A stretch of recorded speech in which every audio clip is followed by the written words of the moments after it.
آیا با وقت زلالا هاشمی هنرمند جوان در افغانستان کشته شده است؟ افشای حقایق و رازهای پشت پرده درباره زندگی جنجالی زلالا هاشمی. زلالا هاشمی توسط چه افراد در کابل حمایت می شد؟ وی چرا دیگر به کارهای هنر موسیقیش نپرداخت؟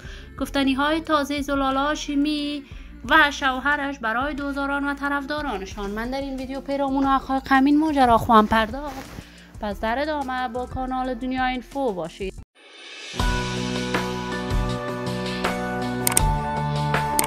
سلام سلامتی نثار تک تک شما دوستداران و همراهان ارجمند کانال دنیا اینفو. شما را خوش آمدید میگم به یکی دیگر از ویدیوهای جذاب و دیدنی این کانال.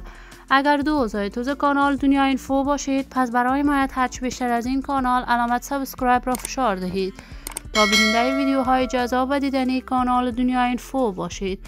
زلالا هاشمی هنرمند جوان، چهره شناخته شده، محبوب و مطرح در میان مردم افغانستان است. علاقمندان و دوزاران خاص خودش را داشته است.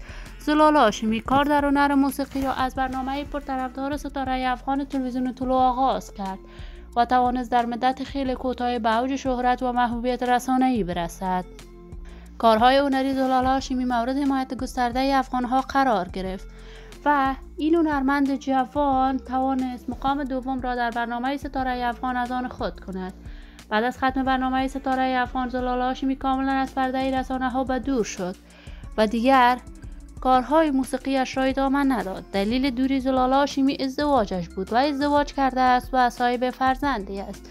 تازه تصاویر زلالا هاشمی در صفحات مجازی از طرف شوهرش نشر می شود که وی از کابل ربوده شده است. تا کنون جزئیات بیشتر این ماجرا در دست نیست، اما زلالا هاشمی نظر به مشکلات خانوادگیش به گفته دوستانش از خانه‌اش فرار کرده است و اکنون وضعیت صحی زلالا هاشمی خوب گزارش داده نشده است، ولی ما آرزو داریم خبرهای نشر شده در صفحات مجازی حقیقت نداشته باشد. زندگی خوش و آرامی برای زلالا هاشمی با جمعی از هنرمندان افغان از بارگاه عزت‌الله تمنا داریم. دوستداران و همراهان ارجمند کانال دنیا اینفو، شما هم نظریاتتان را در بخش کامنت با من شریک بسازید. این ویدیو را با علاقه‌مندان و دوستان زلالا هاشمی به اشتراک بگذارید. اگر توز کانال دنیا اینفو باشید، پس برای حمایت هرچه بیشتر از این کانال علامت سابسکرایب را فشار دهید تا ویدیوهای دیگر کانال من را از دست ندهید. تا درود دیگر، بدرود.